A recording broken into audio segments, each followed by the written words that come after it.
Welcome to your CSDA on-demand webinar. I'm going to show you some tips and tricks to get the most from your viewing experience.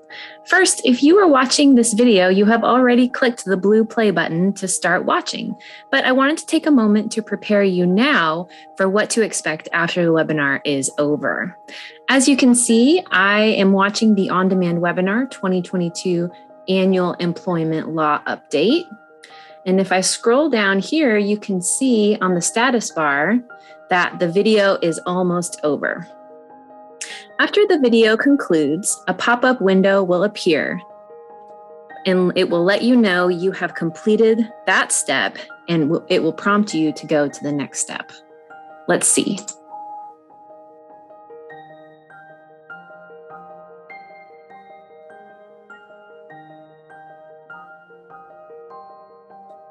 Here it is. It says you have finished this item, and you're going to want to click Go to Next Item.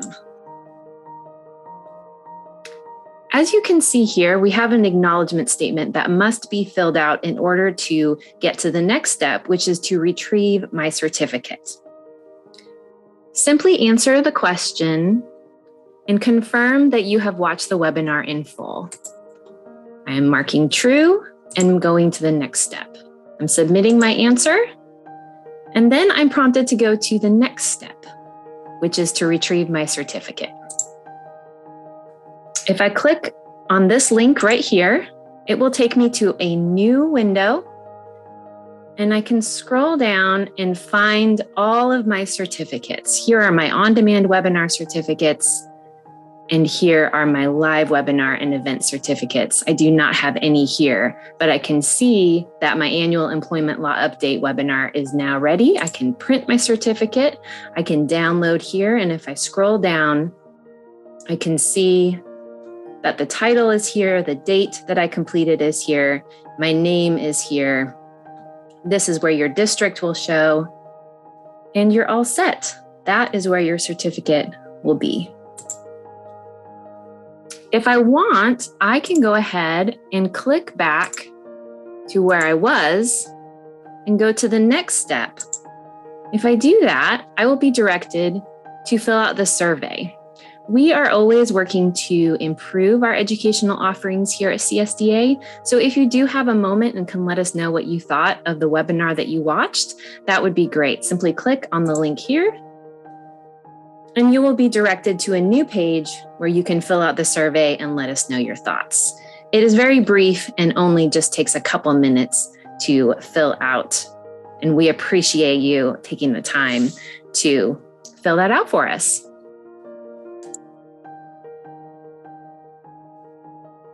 Now that we've covered what you can expect after the video concludes, let's go over some final housekeeping items before you begin your CSDA on-demand webinar. First, you will find course materials located under the Resources tab, located just under the video. Simply scroll down, here's the video, and if you scroll down, here are the two tabs. Simply click on Resources, and you will find the link to the handouts here. If you click on the link, you will be directed to the handouts, and you can download and print from here as you would like. Also, we wanted to let you know that we are pleased to announce that we have begun offering closed captions for our on-demand webinars. Some of our older videos do not have this option, but every week we are adding new on-demand webinars that are equipped with this feature. This function is enabled by clicking the CC button on the lower right-hand corner, located here, and select English. And when you begin playing, you will notice the subtitles going at the bottom. Finally, there are a couple of ways that this on-demand webinar differs from a live version. You may hear the speaker mention that a poll will pop up for you, the audience, to participate in. Unfortunately, this was only offered live. You will not see a poll pop up to participate in, but will simply listen as the speaker talks about the content of the poll and how the live attendees participated.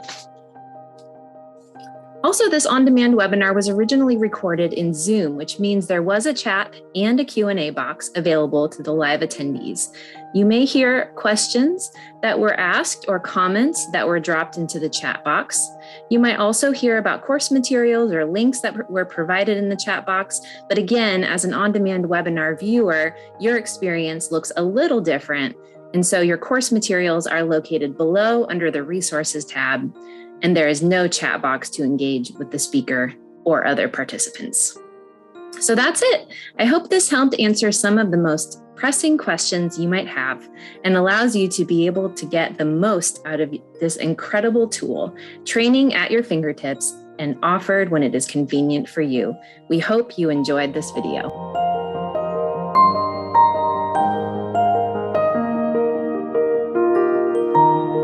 Thank you, everybody, for being with us here today on this incredibly important topic.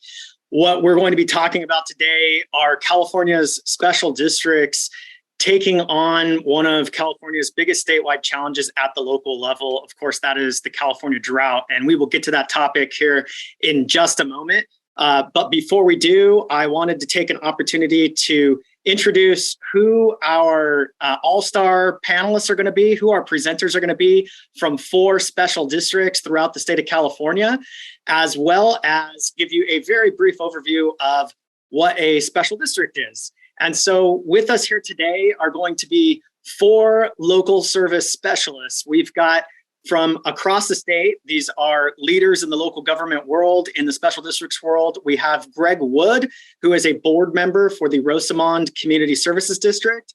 Rupam Soni, who is the community relations team manager for the Metropolitan Water District of Southern California.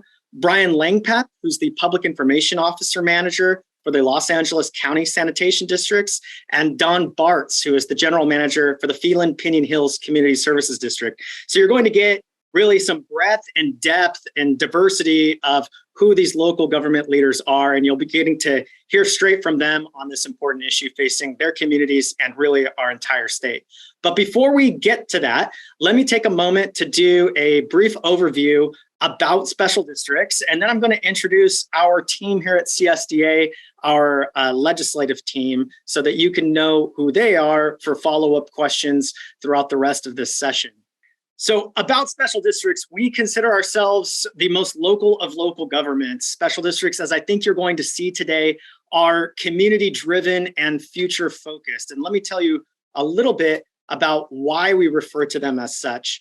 First of all, 5 things about special districts. As I mentioned, addressing some of California's biggest challenges like the drought, but at the local level from that community perspective. And that's really how you're able to capture what it is that our communities are facing and address those problems strategically, address them through innovation, address them with local buy-in. In doing so, these special districts end up becoming the backbone of our infrastructure that is so critical to our economy. They are bridging the cutting edge technology that you're going to see today with that community engagement at the local level. And oftentimes, as some of our presenters may describe in terms of their service areas, serving some of California's most vulnerable communities. We'll talk about that in a moment. So what is it that they do? They don't just do water, although water is what you're going to hear today from 2 of our community services districts, a regional wholesale water supplier and a sanitation district. But throughout the state, they provide all array of essential services, and these are provided at the end of the day by local service specialists. They employ 160,000 local government essential workers throughout the state. So what are they then? They are local public agencies. They are created to meet a specific need. That's key to what they do. They're not a general purpose government like a city or a county. They are a focused government on meeting a specific need. They're a special purpose government. And again, they're providing those services that cities or counties do not provide in their particular community or region. They're funded at the end of the day by the local voters. They approve and oversee their funding mechanisms, and therefore they're accountable to that community. They are flexible, adaptive, and responsive. And why do we say that? That's because if you go into a special district board meeting, that is what they're focused on, is the issue that you're going there for. They have a board of generally elected board members elected by the community to oversee that specific service. And so when the community has a need in that area, that becomes their focus. They are going to pay attention and respond to that specific issue without necessarily some of the distractions that can come from having to oversee every other issue under the sun. And so what are special districts? Again, they operate both in incorporated and unincorporated areas. So in many unincorporated communities, they are the voice of that community. They are the only local government focused in that community, but they also can overlap with incorporated communities where cities are serving other types of services. The special district can come together and perhaps provide regionalized service to present an economy of scale or a specialization for a particular area or region, or maybe it's just a particular type of service that city is unable to provide or does not want to provide. They oftentimes are the fundamental critical infrastructure providers, whether that is ports and harbors and airports or levees, flood control, wastewater, trash, electricity, you name it. They provide it in those areas of essential local services. And they do provide both large and small communities with services. I think you're going to see examples of that today, whether it be a community of 5,000 water connections or a community that spans a region that spans over 6 counties and 20 million Californians. So how are they formed and governed? Well, they are formed by voters. Their revenues, whether it be rates or taxes, are approved by voters.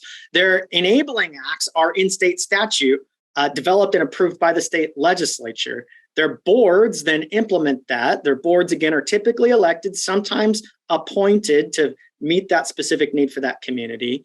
And they are subject to all of California's sunshine laws. So whether that be the California Public Records Act, the Brown Act, various website requirements, auditing, reporting to the state controller's office, placing information like compensation on their websites, you name it, all of those good governance requirements apply to them as a local government agency.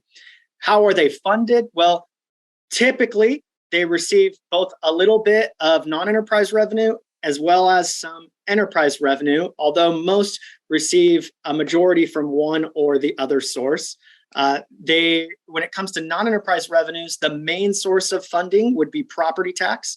Special districts receive about 8% of California's statewide property tax share. So a relatively small portion, but I think you'll see how that gets leveraged with the amount of services they ultimately deliver. They also can have voter approved assessments. Of course, service fees for those districts that provide a service, such as water, wastewater, electricity, trash, as well as in some cases, development impact fees to ensure that when new infrastructure is needed in order to support new housing, new families, new businesses, that infrastructure can be put in place and paid for.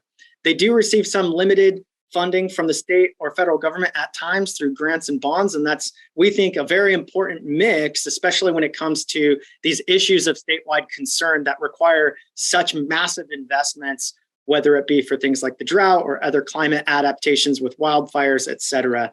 It's an important source of funding to bring things to scale, particularly for regional and interregional efforts. So they are ultimately, at the end of the day, as you saw, 8% of the statewide property tax share. They oftentimes, you will find special districts doing more with less.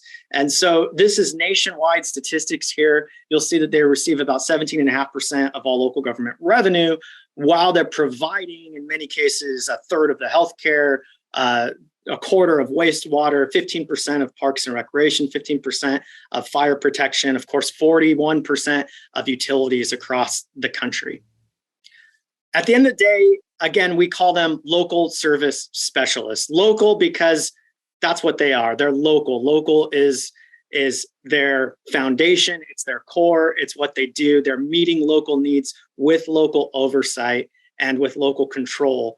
Service, that is their purpose. Their function is to provide generally one specific service, sometimes a small suite of services, but it's because they focus in on that service that they become and are specialists. The specialization in focusing in on a specific service for a specific community allows them to be exceptional at what they do in terms of innovation, sustainability, reliability, long-term thinking, because focusing in on a specific service gives them that expertise, and they hire the experts to do the job.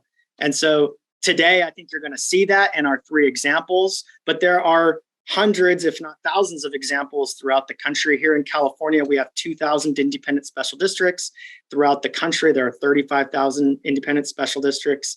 And what are the keys for a better future for our special districts and our partnership with the state and federal government? Well, it's just that, it's partnerships. I think you're going to hear today some special districts talking about the importance and value of partnerships with each other, with other local governments, with the state and federal government. Resources is obviously critical to that. It's leveraging the local resources that their local voters have approved with the resources of their partners in order to scale to meet the challenges that we're facing today. They're bringing the expertise to the table. They oftentimes need partnership in order to meet the demands of the costs of those functions. And then finally, infrastructure. Infrastructure is something that we've heard a lot about in the last few years. It's something that we've had some lack of investments over the years in certain regards, as the challenges have been growing so exponentially. And it's something that our local special districts are experts in doing, something that they are designed to do, and something that is their mission to do, and something that they will be doing more of. And we want to work together to make that happen. And so I want to thank you once again here today. That's the extent of our overview of special districts, but I'm sure there's still questions out there. And so as you have questions, please don't hesitate to bring those to me or our team at CSDA. That's what we're here for. We're here to help you with your work, as well as to connect you to the local special districts serving your region, your community, your assembly district, your Senate district, whichever part of the state that you're focused on. We can get you in touch with the local experts that have the interests of that community, that region in mind, that are experts in the field of the public policy that we're all working on together. And so in that vein, I want to take a moment to end my screen share and introduce our team at CSDA, starting with Mr. Aaron Avery. Aaron. Thanks, Kyle, and good morning, everyone. As Kyle mentioned, my name is Aaron Avery. I am the Senior Legislative Representative here at CSDA, and my issue focuses are on district operations, including insurance, cybersecurity, data privacy, as well as human resources and personnel legislation. So anything having to do with labor relations, workforce development, occupational safety, retirement. And I also have a special focus on our districts that provide water and wastewater services. Looking forward to working with you all this year, and I'll turn it over to my colleague, Marcus Detweiler. Thanks, Aaron. Good morning, everybody. My name is Marcus Detweiler. I'm the Associate Legislative Representative at CSDA. My issue areas include LAFCO-related issues, governance and transparency, as well as local revenue. And now I'd like to turn it over to Heidi on our team. Good morning, everyone. I'm Heidi Hanneman. I'm new to the CSDA team as a legislative representative, and I'm going to be handling the policy areas of environment and disaster preparedness, infrastructure and community development, public works, energy and emissions, parks and resources, transportation, and health and safety. Please reach out if I can ever be of assistance. I'd like to turn it over to my colleague, Charlotte. Good morning, everyone. I'm Charlotte Hollifield. I am the Public Affairs Field Coordinator for the Coastal Network, which encompasses most of the beautiful Central Coast of California. I also double as our organization's water policy analyst. There is nothing I can tell you about the drought that you haven't already heard. It's historic, it's wide-ranging, and it's going to get worse as climate change continues. But what you will learn today are that special districts are on the forefront of addressing this crisis. And as Kyle said, we are happy to help you reach out to the folks that you meet today and elsewhere in the state. Thank you so much for attending. Back to you, Kyle.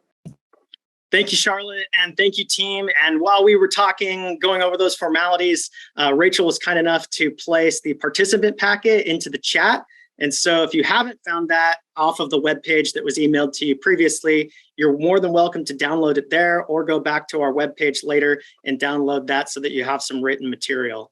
And with that, we're done with the upfront pomp and circumstance. We're ready to get you to the action on this virtual tour. We're going to take you here from Sacramento right down into Rosamond, California. That's in Kern County, right at the southern portion there, right at the bottom before you get up into the Central Valley. And we think that you're going to find this video very interesting to tee things up before we turn it over to the Rosamond Community Services District specialist to speak with you. Here you go, Rosamond Community Services District's virtual tour. This project is extremely unique. This is a game changer. Our district is nimble. We have to look at sustainable options. The Rosamond Community Services District was created in 1966 to serve water. Eventually, over the years, it also added wastewater collection and treatment. It's located in southeast Kern County. We have approximately 22,000 residents that we serve. Most of our water that we receive at the Rosamond Community Service District is groundwater. This basin, prior to 1900, had water almost at the surface of the soil. Our groundwater basin started getting depleted back in the 90s, started getting overdrafted. Because of overpumping, development, farming, now we were pumping more than nature was replenishing. And eventually, everybody's wells would start going dry. There was a long, drawn-out court battle. The only answer at that time was an adjudication to help heal the water, reduce pumping from the valley, and to help the aquifer rise back up again into a healthy state. The original production at peak was 3,000 acre-feet. After our conservation efforts within the community, we reduced that to 2,600 acre-feet. Although we had an allocation of only 404 acre-feet, we had to make up that deficit. Our old way of dealing with our effluent was to let it evaporate into the atmosphere. Evaporation doesn't do anybody any good. It's just been an accepted method of getting rid of your wastewater when you don't have the money to invest in a tertiary plant and the infrastructure to deliver it to an end user. Our ponds were so old they were starting to break down. The Antelope Valley Water Basin is self-contained, it's closed. We have to be extremely protective of the groundwater quality we've got, because once pollution enters the aquifer, it does not leave naturally, and it could spread. With the Lahontan Regional Water Quality Control Board, we worked out a solution not only to eliminate our evaporation ponds, but to create a way that we could percolate our water and get credit for that at the tune of about 1,200 acre-feet. The Lahontan board is the one that actually came up with the concept, saying, hey, why don't you go ahead and treat your water to a secondary level and remove the nitrates, and then you can turn around and percolate it on site. That's a win-win situation, because now we don't have to invest millions of dollars in infrastructure. We can simply percolate it on site, 100% reuse, helps heal the aquifers, and at the same time gives us pumping credits of the water that we're putting back in the aquifer. We're a small district with about a $12 million budget. We have approximately 5,000 connections, and we have to do things that are efficient and affordable. If I have to go out and buy 1,200 acre-feet to make up the deficit, it would exceed $10 million. This project has converted what had been a detriment into a valuable asset, creating water to supplement the little groundwater production rights that Rosamond does have. We get 100% reuse of our influent. Most of your tertiary agencies out there do not have 100% reuse. They maybe have 30, 40, and the rest of it goes out to the ocean. Our staff are specialists, and they are dedicated. Our board is all about business and accountability, trying to find the best value for the community, and at the same time, doing what's necessary and not what is convenient. This here is an opportunity for every community to get in the recycled water game without having to break their budget. Special districts are unique in that they are closer to their community. They deal every day with people in their community. They see problems firsthand, so they can help develop solutions. As a special district, We're owned by the community, we're governed by the community, and we provide the safety for the community. And what was important to us was to create a clean, affordable water supply for the community. Before I kick it over to Steve and Greg at Rosamond Community Services District, I'll just remind everybody what Rachel shared earlier, which is that you can place your questions into the Q&A box at the bottom of your screen at any time, and we will get to as many of those questions as possible at the Q&A session after the 3 tours are completed.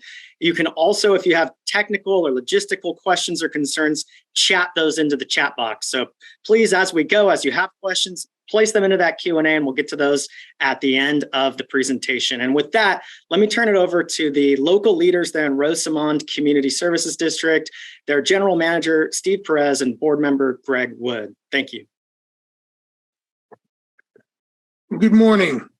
My name is Greg Wood, and I'm a member of the Board of Directors of the Rosamond Community Services District. I have served on this board for 19 years, and my professional background is in the field of water reclamation and sewage collection.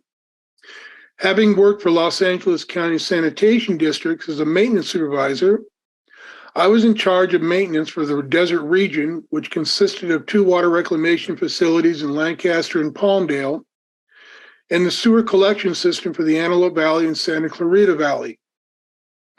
I retired in 2016 after 37 years of service.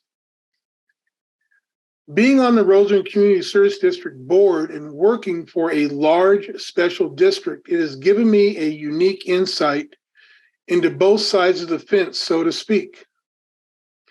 Working with a large agency with deep financial pockets and a very large customer base to spread the cost of upgrades and infrastructure expansion, I was able to experience the benefits of projects costing in the tens to hundreds of millions of dollars and maintaining those upgrades.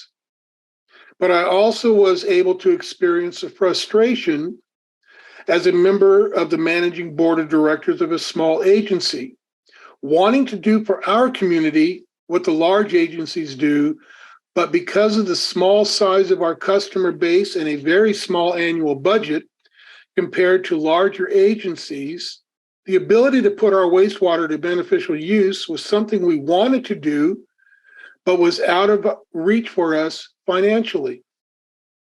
In 1979, when I started my career with the sanitation districts, the gold standard of water reclamation was Title 22 tertiary water, and it remains the gold standard today. Large agencies up and down the state have spent hundreds of millions of dollars building tertiary water reclamation plants and also installing purple pipe infrastructure to deliver this water to the end user. And the state of California has benefited greatly from this investment in water reuse, but unfortunately, this has left small agencies up and down the state sitting on the sidelines, so to speak, unable to get into the water reclamation game. Case in point, in 1994, the Rosamond Community Service Districts, having outgrown our evaporation pond system, looked at several options for upgrading our sewer treatment plant into some kind of beneficial use to the community. And it was decided to build a Title 22 tertiary plant to treat 1/2 MGD, which was a little less than our 1.1 MGD at the time. And the plan to use the 1/2 MGD in the community, we built the plant and performed dozens of community outreach programs to educate the community on the safety and benefits of using reclaimed water on green belts and other landscaping in the community instead of the current use of potable water. The plant was completed and the community outreach was a tremendous success. But when it came to putting the purple pipe infrastructure, we just simply did not have the money to do it. So the finished plant was put into mothballs until we could come up with the funds to deliver the reclaimed water to the end user. In 2017, it was discovered that our evaporation ponds were leaking nitrates into the groundwater supply. And we were ordered by the Lahontan Regional Board to remedy this problem, and our options were not many, as they all had a price tag approaching $30 million. Two options were to reline all the evaporation ponds and to expand the tertiary plant to treat 100% of our effluent and to build a purple pipe infrastructure to deliver the water to the end user and eliminate our pond system. Both these options were simply unattainable financially to our agency and community. It was at this time that the Lahontan Regional Board came up with an option 3, and that was to expand our plant to treat 100% of our influent, not to a Title 22 tertiary level, but to a denitrified, non-disinfected secondary level, and to percolate 100% of our effluent into on-site percolation basins. At one point, we were facing financial impossibility of relining our ponds with no beneficial reuse to our community, to having an affordable option would give our community approximately 1,300 acre-feet of water credits to our community. These water credits are extremely important because our community is located in an adjudicated basin, and we as an agency had to, by court order, reduce our groundwater pumping from 2,600 acre-feet of water down to 403 acre-feet of water. And we were able to achieve this by only having to spend $13 million. Now that you have the backstory on how the Rosamond Community Service Districts got to be a part of this game-changing wastewater reclamation process, brings us to our present-day dilemma. California is in a water crisis due to our prolonged and continuing drought. And since we live in a semi-arid state, and have absolutely no control over the weather or where it will rain and how much it will rain. But the answer to California's water supply dilemma has always been right in front of us. And that is to capture 100% of our wastewater and reuse it. For decades, large agencies have been producing Title 22 tertiary water, providing a great water conservation benefit to the state of California. But even with this great effort by the large agencies, they are still only capturing a fraction of the available wastewater being produced in the state today. Because of the costs associated with Title 22 tertiary water and its required purple pipe infrastructure, it has left hundreds of small agencies on the sidelines with no chance but to collect their wastewater, with no choice but to collect their wastewater in evaporation ponds, which is still a financial burden to these agencies and provides zero benefits to their communities or the state's water woes. As a board member for a small agency, building a sewage treatment plant was never the hurdle. It was finding the end user and putting in the purple pipe infrastructure that made it financially impossible to participate in water reuse. With our approved process of percolating denitrified, non-disinfected secondary effluent, means that the Rosamond Community Service District will be recharging the Antelope Valley Basin with approximately 1 million gallons a day. That comes out to 365 million gallons of reclaimed water per year. And that is just from our small agency. Just think if we are able to get hundreds of small agencies just like ours doing the same thing, all you have to do is do the math, and the numbers are staggering as to how much water annually could be added to our groundwater supply. This translates into no matter what happens in the skies above us, we have the ability to raise our groundwater levels, which benefits farmers and communities. The Lahontan Regional Board saw the wisdom and potential for this to get every agency that handles wastewater to participate in putting their wastewater to beneficial use. That is why in July 2019, when the board gave their final approval for our plant, they stated that they hope that this approved process would make a huge impact and get agencies up and down the state to use this groundbreaking process to put their wastewater to beneficial use. And with that, I'll turn it over to our general manager, Steve Perez. Good morning. I think the important takeaway from this presentation is the Rosamond Community Services District, in conjunction with the Lahontan Regional Water Quality Control Board staff, came to find a solution to a problem that was bigger than just a leaking pond, but to find a beneficial use for our water. And in doing so, I think the important takeaway is we found the solutions, and I think that it's necessary for the state to take a look at similar situations and help districts like ours to find these solutions. One of the important issues of the adjudicated basin was that we would get the credit for the beneficial use of our water. And that at a cost, and it was said earlier, of approximately $10+ million if we had to go out and buy that water. So with the attitudes and the willingness of the regulatory agency with the small district, we were able to find a solution. And we would certainly be helpful in helping other districts replicate what we did. Now, I know that the cost of the initial construction of our water reclamation plant is a looming question. And we were able to put together a private financing with our financial teams to find the best suitable revenue source that we could spread over a relatively long period of time and minimize the impact to our ratepayers at any one time. So with the districts similar to ours, we're no different than any large district. We're under the same regulatory requirements, and but this helps us as well as others to replicate a potential solution to a monumental problem.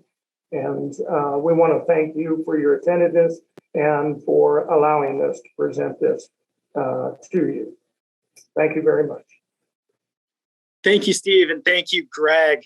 What I loved about this virtual tour as we were putting it all together was that it could showcase what a relatively smaller special district and a smaller rural community can do in terms of finding the solution to meeting this need in partnership with the state of California.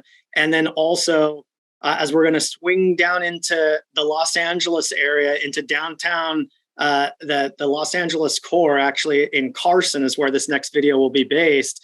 We can see where a large regional urban special district can partner with another large regional urban special district to meet an even bigger problem, an even more complicated matter serving millions of people. And so with that, let's go ahead and show the video of the LA County Sanitation District and Metropolitan Water District Pure Water Southern California partnership.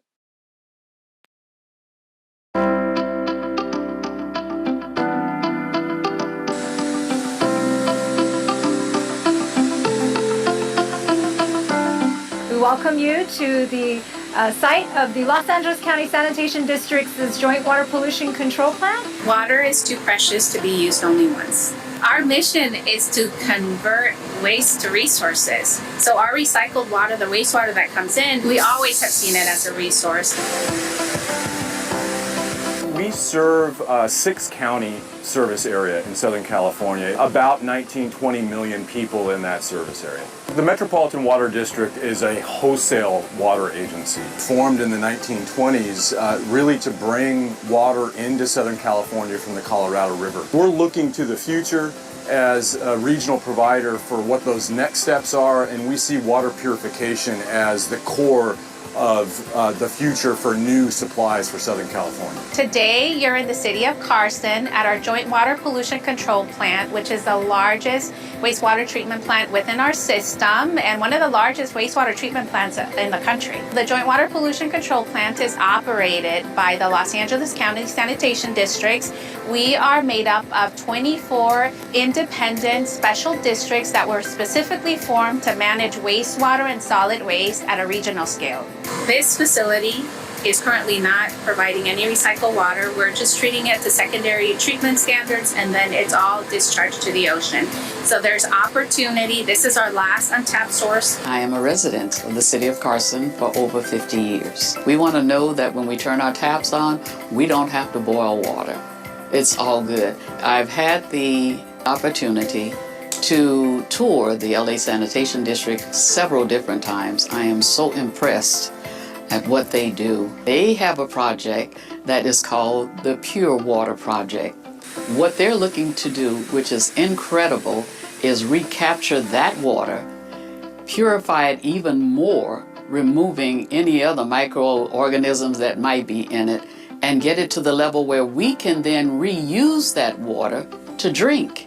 In addition to the test facility you see behind me, we're also in an environmental review process for a full-scale plant. To give you a sense of the breadth of that, it would likely be the largest water purification facility in the United States once it's online. It will produce 150 million gallons of water every single day. This is enough water for 500,000 households in a typical year. It would be a little bit more than 10% of the water that we deliver right now. Our search for water is becoming more and more of a priority as our imported supplies start to decline with aridification in the Colorado River Basin and also in Northern California. Both of our major imported water supplies are under stress, and that's got us as a region really focusing on how we can be most efficient with the water that we do have, and can we develop additional supplies that are not imported supplies developed here within the region. In Southern California, recycled water was roughly 12-13% of the water that was used last year.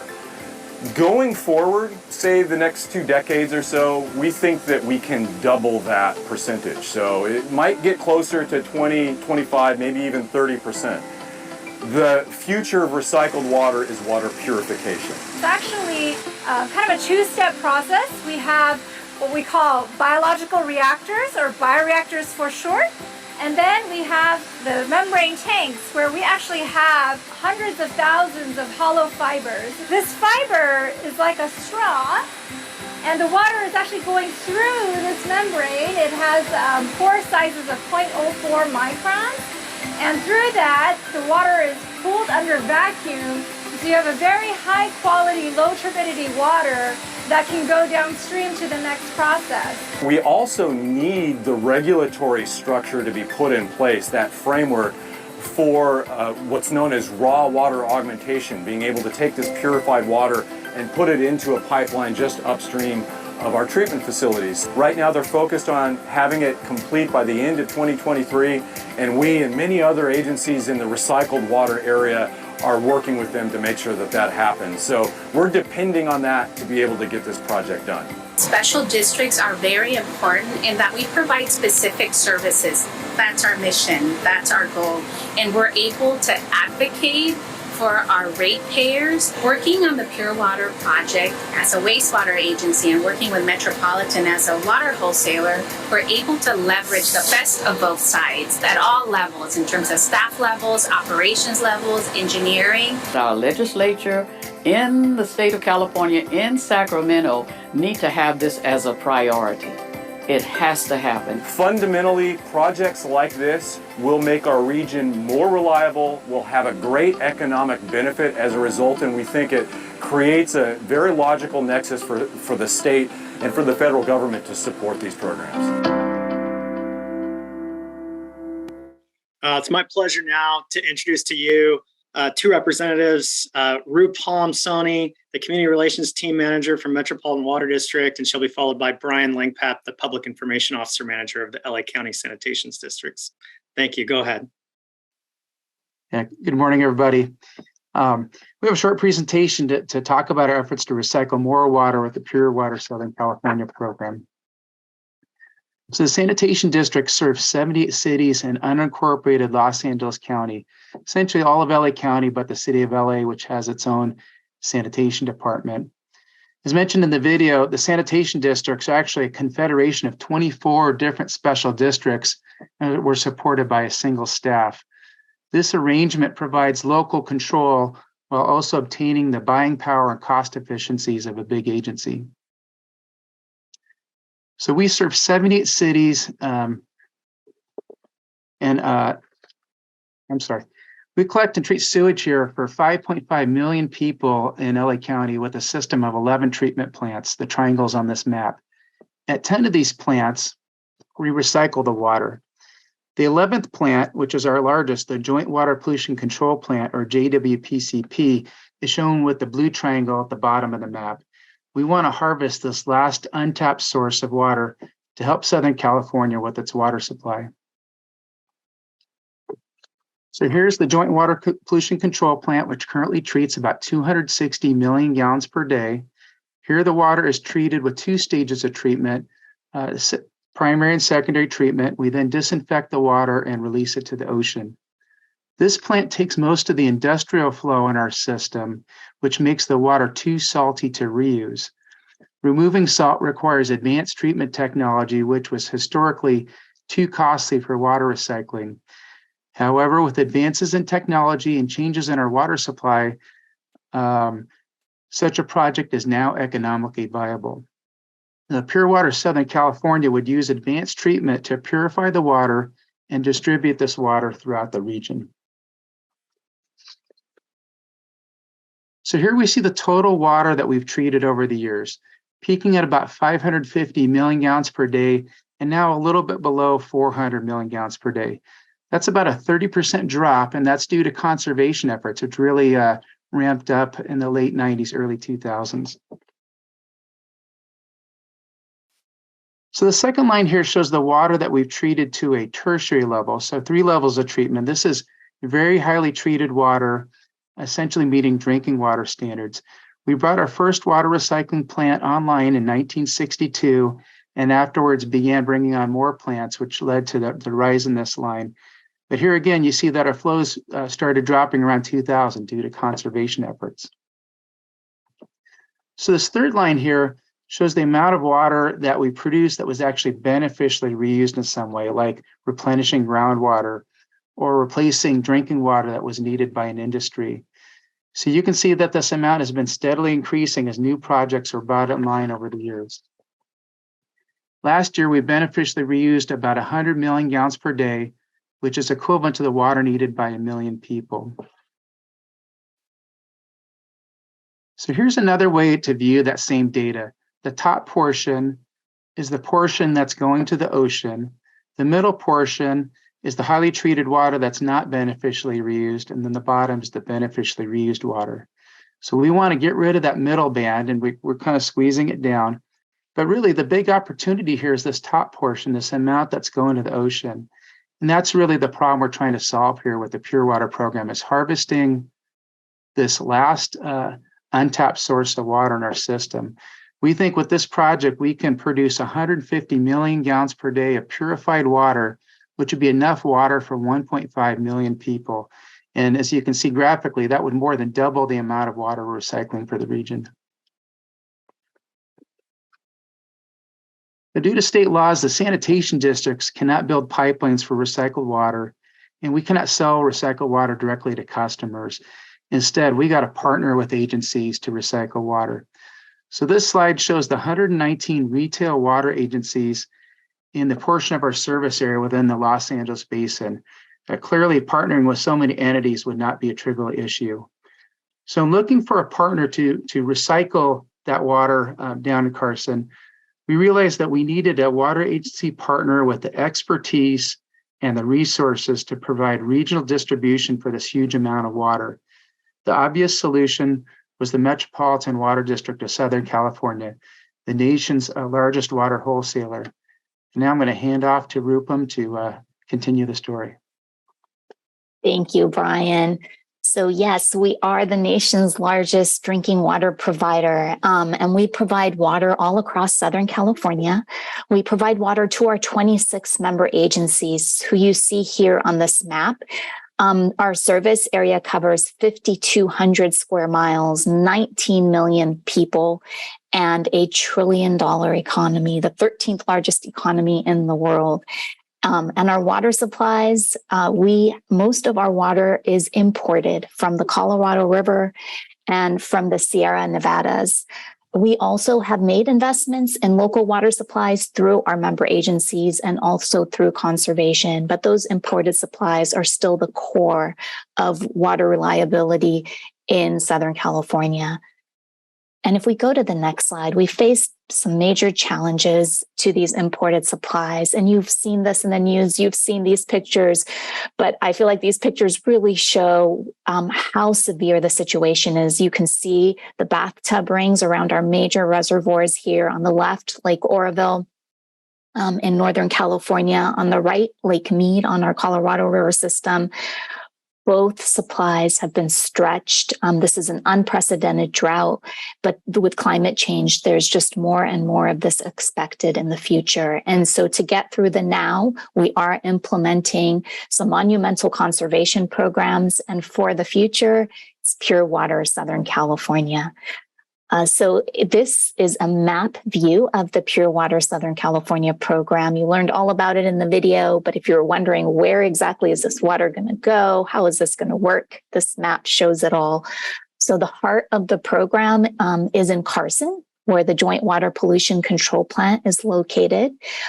At that site, we plan to construct a full-scale advanced water purification facility that would purify 150 million gallons of water daily. So a lot of water, enough, like Brian mentioned earlier, enough for 1.5 million people. That's enough water for the entire city of Philadelphia or Phoenix. But this water would reach up to 15 million people within Southern California. And where this water would go is it would go to groundwater basins in Los Angeles and Orange counties. And you can see this blue line here. That's a new pipeline we would construct to deliver that water to various groundwater basins. It would help replenish those aquifers, those groundwater basins that we rely on as a drinking water supply. We also would be using some existing infrastructure. We could send water once those regulations for direct potable reuse are available to us at the end of next year. We could send that water into our water treatment plants. And from there, use our extensive regional water delivery system to get that water to our member agencies and to across most of the Southland, as you can see here in this map. And then a program of this scale takes many program partners, and we're really excited to be working with the LA County Sanitation Districts, another special district on this program. But we have other program partners as well, and many of them also special districts. And so the Water Replenishment District, the Main San Gabriel Basin Water Master, who manage the groundwater basins in the area, our member agencies who rely on these groundwater basins as part of their water supplies, agencies that operate spreading facilities and other facilities that we may use as part of this program. And then finally, I want to point out on the bottom left, we are working with the Southern Nevada Water Authority, the Arizona Department of Water Resources, and the Central Arizona project on this program. They've all partnered with us on this program. Once this program is implemented, it would reduce our reliance on the Colorado River, so drinking water supply, and help ensure its long-term sustainability. And so that's why these agencies have been partnering with us on this program. So the program would not just benefit Southern California, but the entire Southwest. And then if you're wondering, when is this program coming online? It sounds great. It's coming soon. We are currently in the environmental planning phase. We expect to have a final environmental impact report out in 2024 and a draft report next year in 2023.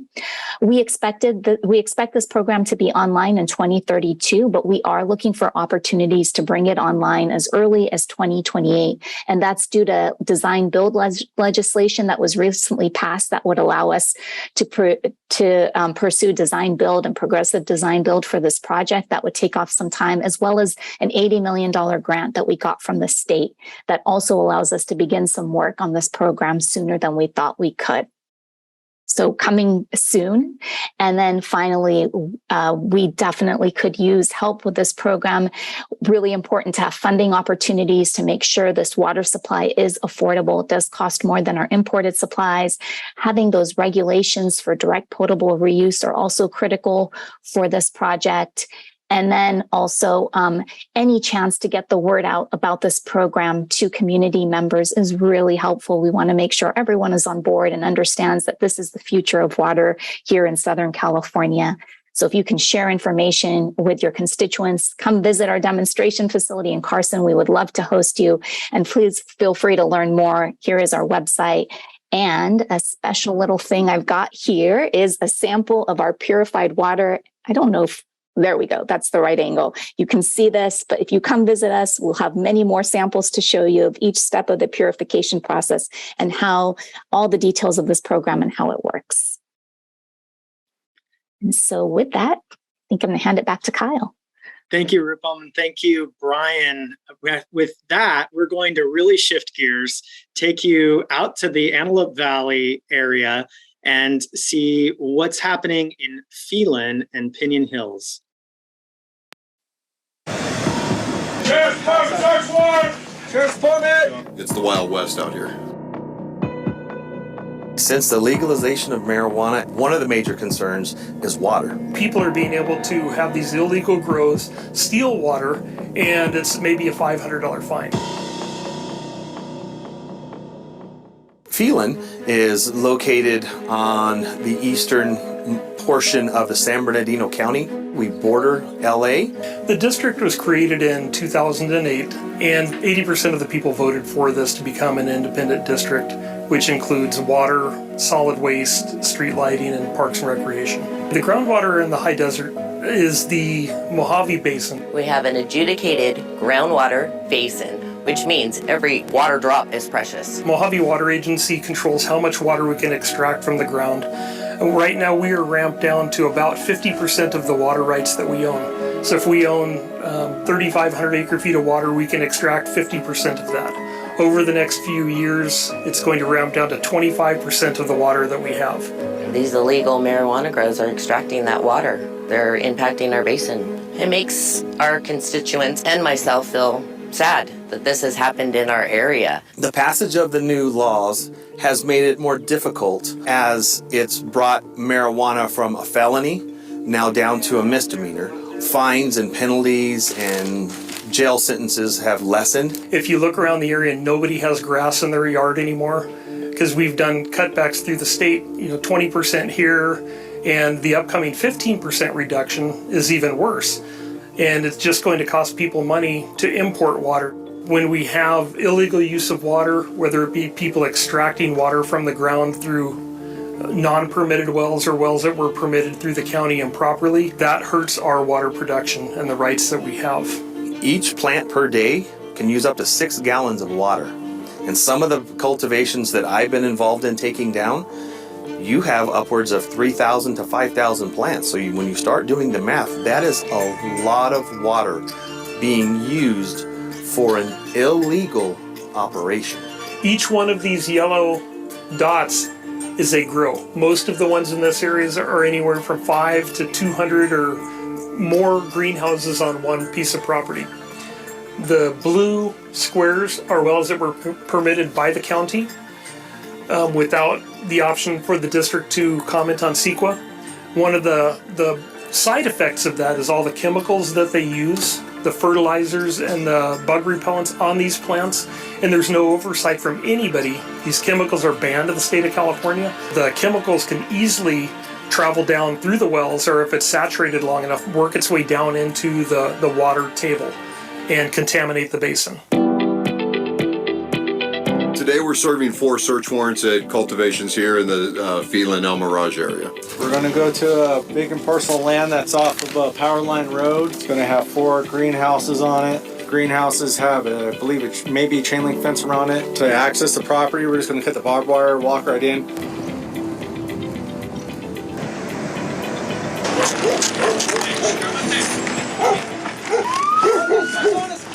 Hey, who's got less than from the dog?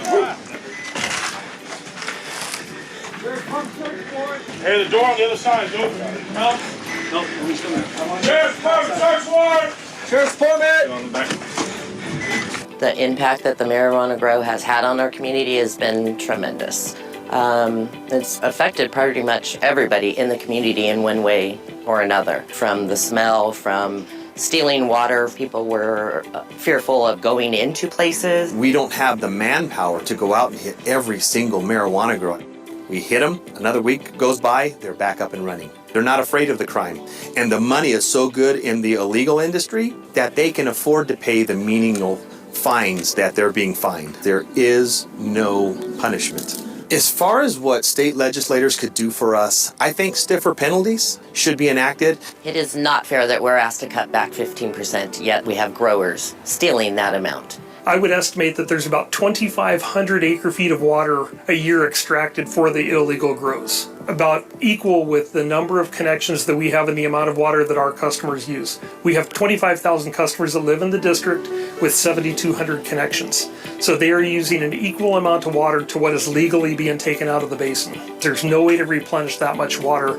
We have the opportunity right now, if there's some stronger penalties put in place, to stop these illegal grows. If we wait too much longer to pursue this and stop these grows and the importing of these illegal chemicals that are used on the ground, it could be just a matter of a couple more years before that contamination works its way down into the basin.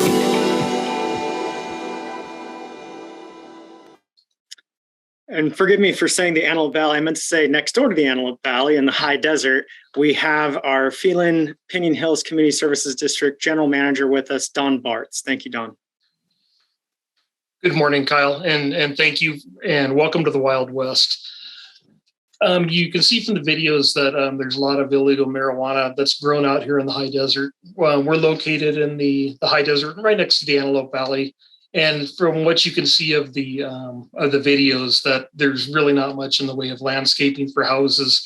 Our customers have already cut back by probably close to 30% over the past few years. Many of the trees have died in the people's yards, and they just don't have any landscaping.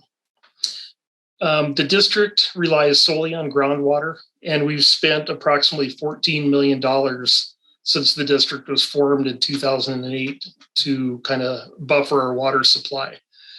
Being in an overdrafted basin, we're down to about 50% production of what the rights that we actually have. And over the next 5 years, we will be down to about 25%, which will allow us to pump about 1,100 acre feet of water per year.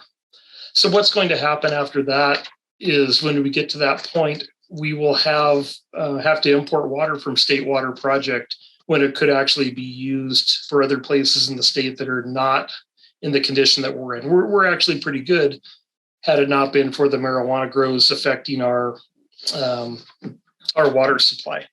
So to put this in perspective, a lot of people don't understand what an acre foot of water is. So if you have 1 acre of land 1 foot deep in water, that is 1 acre foot of water. And by producing 2,500 acre feet of water a year, that is 1 acre of land, twice the height of the Empire State Building of just solid water. So that is quite a bit of water. That is equal to the amount of water that we estimate is being stolen in our district from these illegal marijuana grows. There are probably over 2,000 greenhouses in the vicinity. Our area covers the Oeste Basin and Mojave Water Agency area. And when you see these greenhouses, they're just going out there and blading off 80, 100 acres at a time, sometimes 10 acres, destroying habitat and just putting up greenhouses. So what you have with that is you have the destruction of endangered species habitat, and I'll show you a couple of pictures in a minute in addition to the video that you just saw. The video that you did just see, though, there were only 5 greenhouses on that bust, so it was a smaller bust. About 1,100 plants in those 5 greenhouses total, so they were smaller greenhouses, but that is 6,000 gallons of water per day that they're using. Where did they get the water that you see in the pool that they had out there? That water is stolen. A lot of times they will steal water from hydrants in remote parts of our district, destroying the hydrants so the fire department can't use those. So we end up either having to repair or replace those hydrants or having to shut them off, and they wouldn't be able to be used for the community in case of a fire. Another issue that you see as part of this, and you'll see some of this in the pictures, is the human trafficking. You know, there's a number of employees. We've seen 40, 50 RVs parked on some of these sites, which are hidden behind berms, and there are crammed full of people that are operating these grows. The illegal chemicals that you see in the videos, those can work their way into the water table and at some point could destroy our basin and contaminate our entire system. We operate in one basin which serves about 80% of our customers. There's absolutely no regulation whatsoever with these grows that are out there. There's been some arrests made. Operation Hammer Strike from the county has put a lot of these out of business, but then they go right back into production after they bust them. I'm going to do a screen share here real quick and show you. Let's see. This is one of the grows that was torn down a few years ago. And if you look, I'm going to zoom in, you can see there's some RVs on the property, a lot of trash that is just left after these grows go out of production. And for every one of these buckets that you see right here is one plant. At the end of the day, they're just thrown aside and they're stored at the edges of the property. And as I zoom back, you can see how close this is to what is residential areas in our community. They're basically 2.5 acre lots. But this is one of the roads on the upper end of the property. So these are adjacent to public roads. They're close to schools. And when you have that many greenhouses in an area, it definitely affects the quality of life. This is another site. It's a little bit hard to see, but there's a berm, about a 10-foot high berm that is dug and put up around the edge of the property. So it's hard to see it. They have an entrance right here, and you can see all the trash and debris that are left. I'm going to zoom in a little bit closer. Each one of these cubes of water, they fill them with water and chemicals. So this is just chemicals that are put onto the marijuana plants.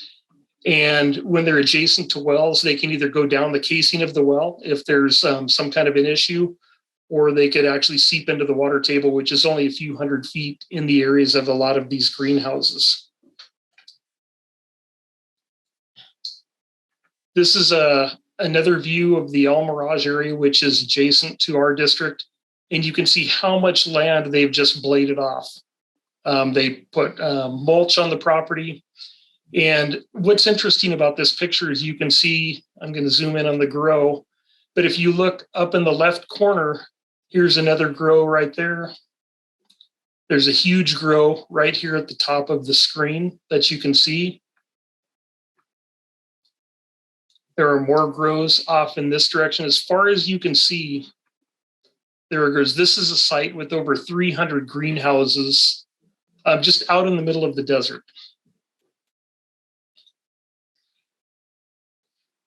This is the last slide that I'm going to show you, and this is where you can see this is a pool where they steal water from the system. They will have water trucks that come in here and dump water into these ponds, and they will run around the clock, stealing just a lot of water. This is one that's been busted, and you can see that some of these greenhouses are back in operation. They've put them back in. They kind of put them in the middle. And the sheriff's department cannot keep up with the number of grows that they have out here. What is really interesting about this picture, though, is I zoom in up here. This is a runway for General Atomics, which is a drone base. So this is how close to civilization and to the main roads these grows are. At this point, there's a small water agency in our area, and they only have 50 connections, but they had 2 wells that were serving the 50 connections. The water levels have dropped so much in that area that one of the wells went dry. The other one is very close to being dry, and state water is looking right now for somebody to come in and operate that system for them. However, that system is completely surrounded by grows that are run by the cartels with thousands of greenhouses just in this one area. It is so bad that the people that lived in the community have moved out, and the entire board of directors moved out of state, leaving the operation of the district kind of on autopilot. And that's going to be a very, very serious problem over the next few years. So when our customers are being asked to conserve, we've already cut back quite a bit, 30%, and we're asking for another 15%. And we have customers that may use as little as 5,000 gallons of water per month. Sometimes you'll have an elderly couple. They're very conscious of how much water they're using, and they will use very little. But next door to them, there can be a piece of property that is connected to our water system with 50 greenhouses that uses about 70 times the amount of water that a normal residence would use. And sometimes that is more than 350 gallons of water per month, which is an extraordinary amount of water. Another grow next to that, records show 225,000 gallons of water per month.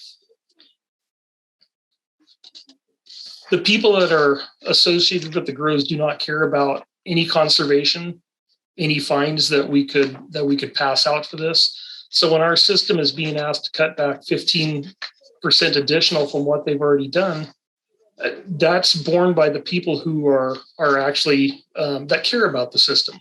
The rest of the people, and with the number of greenhouses that you saw in the video, they just use all the water they want because they can afford to do it. They will come in and pay their water bills with stacks of $20 bills, thousands and thousands of dollars per month. There's no incentive for the grows to cut back on the amount of water. If nothing is done, we're going to have to import water from the State Water Project. As you can see from some of the other videos, that water could be used other places. And when they're extracting twice the amount of water that our customers do, we're actually doubling our production. That really becomes a problem. So we're looking at things that could be done to help resolve the situation. We'd like to be given the authority to shut off water for illegal cultivation when they're connected to our system. As long as they are paying their bill, we don't have a mechanism to legally shut off their water supply. And sometimes it's very sketchy, even going out of the areas where they're at. We'd like to have the property owner mitigate damages for the environmental waste that's out there on these properties. These greenhouses with all the plastic and the chemicals and the containers and the oil are just abandoned, and the people move on, and the community is left to have to clean that up, or the county. We would also like property owners of these properties where they've drilled these illegal wells to reimburse the district or the agencies to import more water. I mean, there's so much water going out of there that I don't think we could get the allocation to replace that amount of water. Also enhanced penalties for the cultivation of marijuana and the application of illegal chemicals. Basically, the increased funding for the police to enforce the marijuana laws that are in place would be great. They just can't keep up. The county spends millions of dollars a year, and in the high desert area, we are just one of the areas that are affected. There are about 4 areas that have the same problem that we do, and basically we just can't keep up, and it's not sustainable, the direction we're heading with this. And we just appreciate you taking the time to listen to our story out here, and maybe there's some opportunity to look at what we could do in the future to help mitigate some of these measures. And again, we would like to give an open invitation for anybody who's on this conference to come out and take a tour, whether they be representatives or staff. We would love to show you around our area. Thank you, and I'll turn that back to Kyle. Thank you so much, Don. Very difficult topic, and we appreciate you taking the time and being courageous to share all of that with us. With that, if the rest of our presenters could all turn your videos on and be prepared, we're going to go ahead and take on the Q&A that's been submitted into the Q&A box, and we're certainly willing to stay through 11:30 in order to answer any additional questions that come in. And so keep them coming. Type those questions into the Q&A box. And we'll start here with the most recent question from Celia. Would you please elaborate on the revenue sources for the $12 million annual budget? I believe this is for Rosamond Community Services District. Has the district ever experienced a deficit? How was it handled? Reserves, rate increases? I think you touched on this, Steve, but why don't you go ahead and talk a little bit more about how you were able to address this need financially? First of all, we had known that we were headed in this direction. And in our rate study, we did a 5-year rate study. And so we started to incorporate in our rate study and preparing for this. However, what we did do is we went out with our financial advisors and put together a program that we could go out and get the best financing possible through a private issuance. And with that, and extend that over a period of time, and it reduced the cost per person within the or per connection in the district. Yes, the district has within that 5-year rate study, we built in a deficit budget. The deficit budget was prepared for that 5-year, the 5-year rates, and it was a very small increase in the first year, a little bit larger in the second, and this 2.5 years after our rate study, we start climbing out, and each year we had projected areas that we had to hit for budget purposes. And so at the end of the 5-year period, we would come out with the revenue that we were needing in order to take care of debt service and the like. So that will continue in the next phase of a 5-year interval to add those dollars and cents that would continue with the debt service over the long period of time. Thank you, Steve. And building off of that question, your district, if you could just, I know it was in the video, but just for our participants, just remind everybody what the population is that you serve, how many connections, what your annual budget is, and how your situation might be that budget conscious solution for many other smaller agencies north from you throughout the Central Valley where they're experiencing similar challenges. Well, we have a district that serves about 5,300 connections, and our budget is approximately $12 million annually, a very small budget. However, the board recognized that this was a situation that would be positive, not only for repairing the leakage, but also finding a solution that would allow the district to benefit from producing a beneficial use water. So we got the credit for the approximate 12 to 1,300 acre feet a year of percolation that otherwise in the adjudication would have cost us over $10 million to go out and buy and make up that water for the community.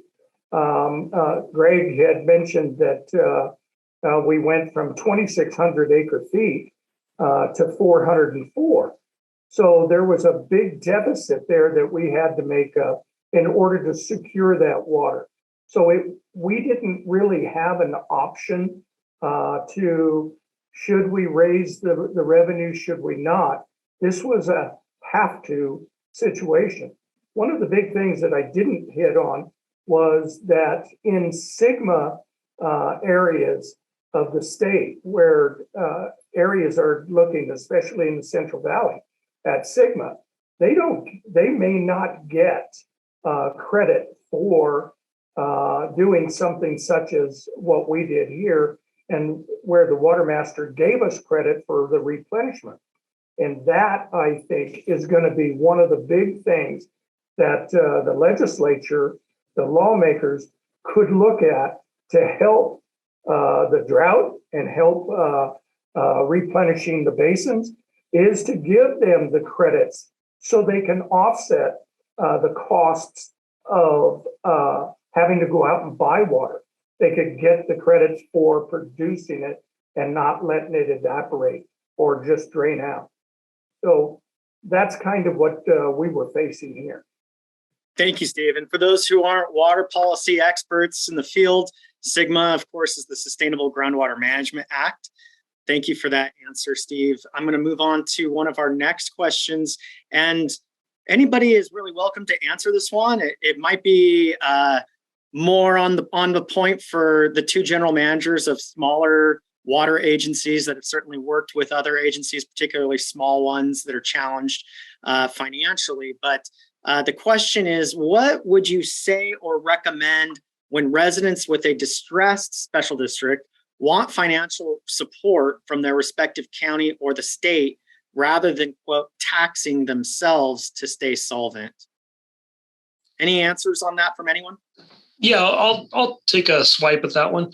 I think that staying solvent, they need to live within their budgets. The state has a number of programs available for when improvements are needed to where you can get low interest loans or sometimes grants. But I think operationally, they need to take it upon themselves, as most special districts do, to fund their operations. Some of it being through taxes, some of it being through enterprise fund. Ours, we have solid waste and water, and those funds pay for themselves. But occasionally when there's regulations that are put on by the state, possibly for water quality, chromium 6 or some other, maybe recharge basin or something like that, either grants or low interest rate loans could be acquired to take care of some of the needs for that.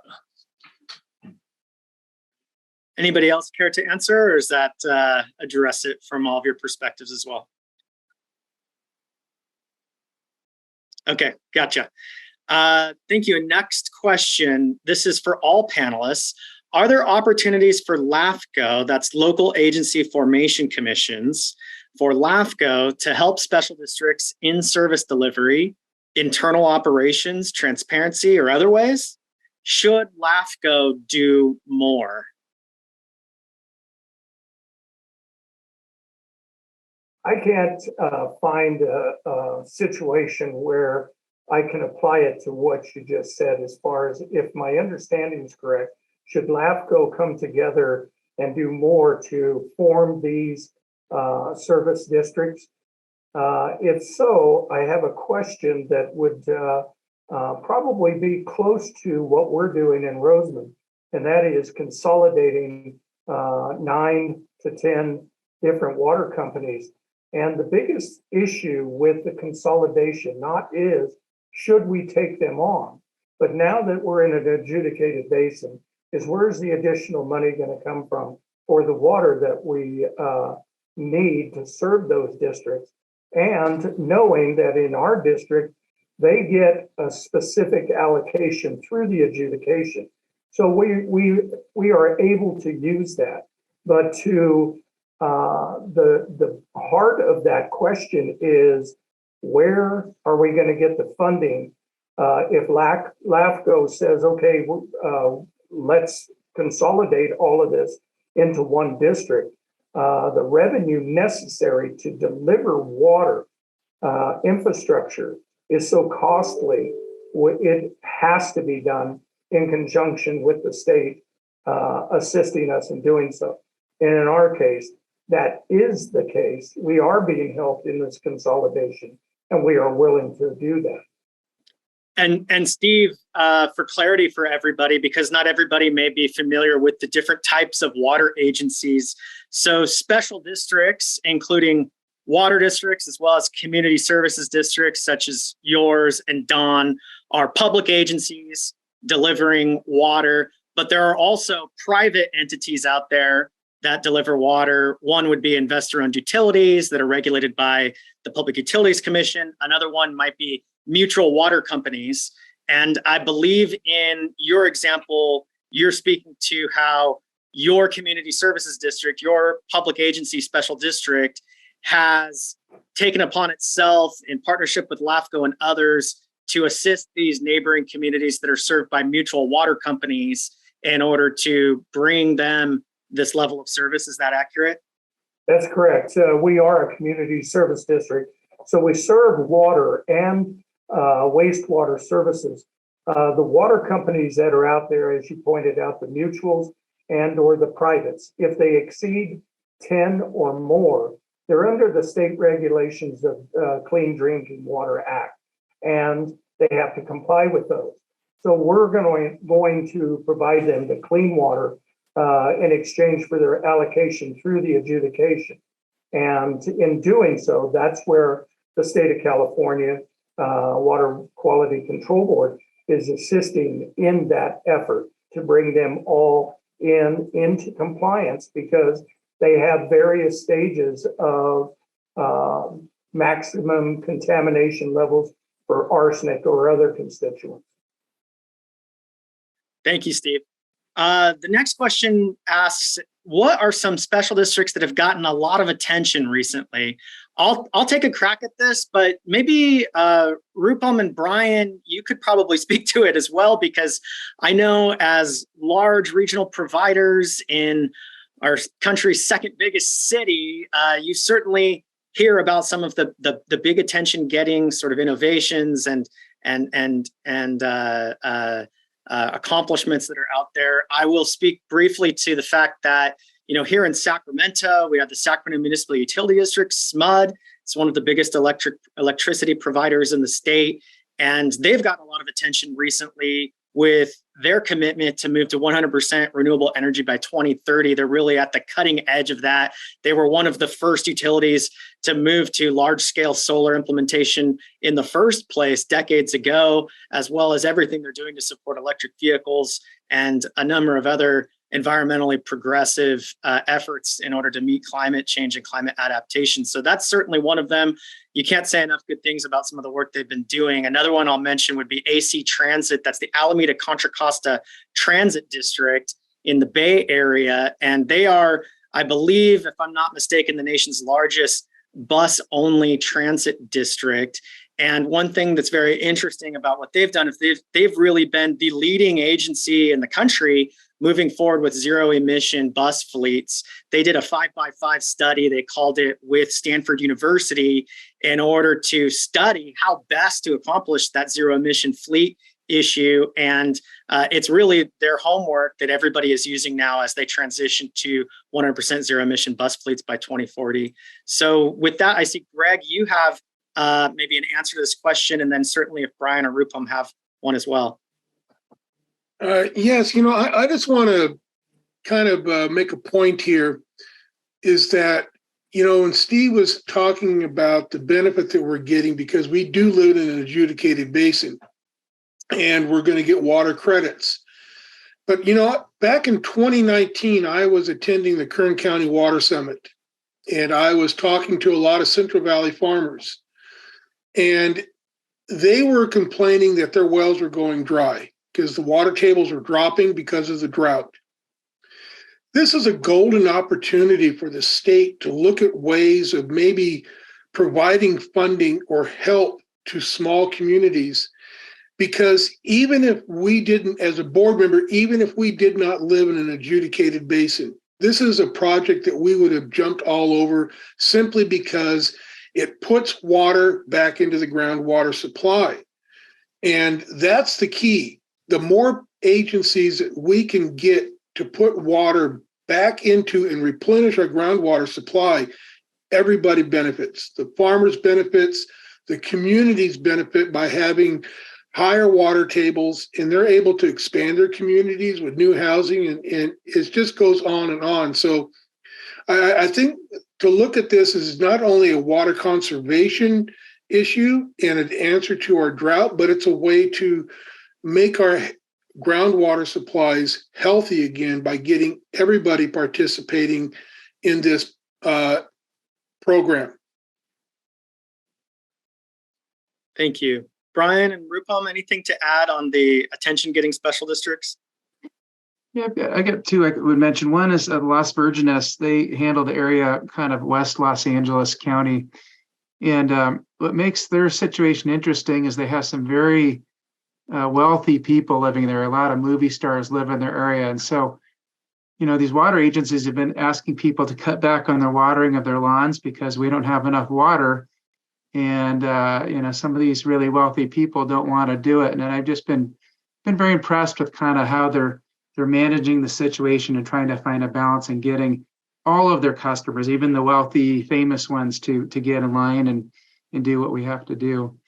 The other one I would highlight is the Orange County Water District and Orange County Sanitation District. So those two agencies came together for a partnership, kind of similar to what we're doing with Metropolitan. And they've actually been purifying water down in Orange County since 2008. So they really blazed a trail in terms of this water purification process. And they're in the midst of an expansion now. And they really can't say enough about the work they've done. I'm so glad you mentioned that, Brian. And it also speaks to this idea of local governments, whether it be special districts or cousins and cities and counties, being incubators, ideas, right? Out there piloting these ideas, pressing forward, being at the forefront. And then we all talk to each other often, right? Whether it be at conferences or through webinars, these opportunities or these videos, we learn from each other, and then we can take those ideas and we can benefit the entire state and the nation, really. And so thank you for bringing that up and how they helped to blaze the trail for the partnership that's now happening in Los Angeles. With that, I do want to let everybody have an opportunity for a closing statement, and then we'll wrap it up here right on time. And so let's go ahead and start with you, Dawn. Last video, first closing statement. Is there anything you'd like to add either about the situation you're facing and feeling and the challenge, or just about your special district and special districts in general?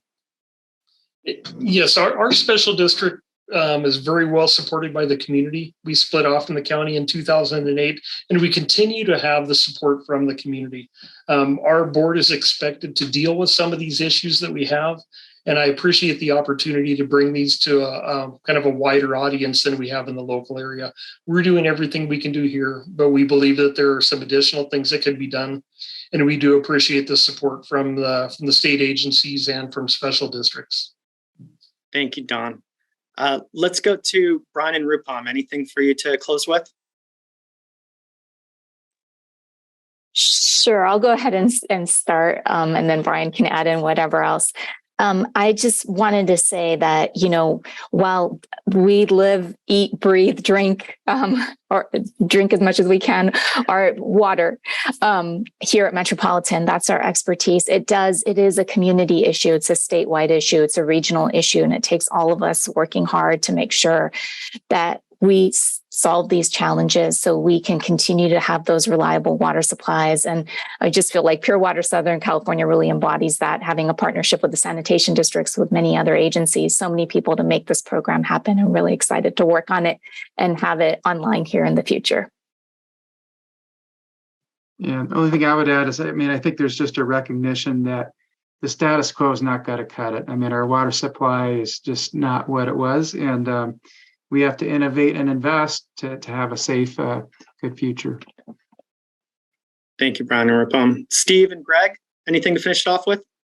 I would say that we're excited to see and create beneficial use water, a new way of thinking, if you will, in the Roseman area. And we couldn't be happier to assist anybody else in just meeting and discussing one-on-one what we had gone through, more personalized in the future. So if there's anybody that needs to sit down and discuss how we did ours, we're happy to do so.